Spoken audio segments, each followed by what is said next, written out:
இந்த தமிழ் சமூகத்துக்கு இந்த முன்னெத்தி ஏறக்கூடிய வரலாறே தெரியலங்க. வஉசி யாருன்னு கேட்குறானே, யார் அந்த கிழவன்னு கேட்குறானே.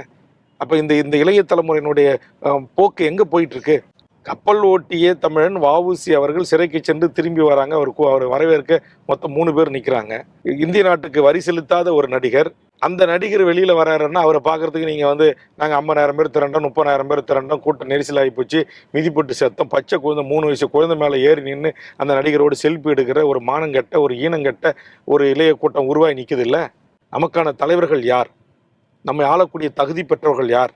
அவருடைய தகுதிகள் என்ன? அவர்கள் இந்த தமிழ் சமூகத்திற்கு என்ன தொண்டாற்றியிருக்கிறார்கள்?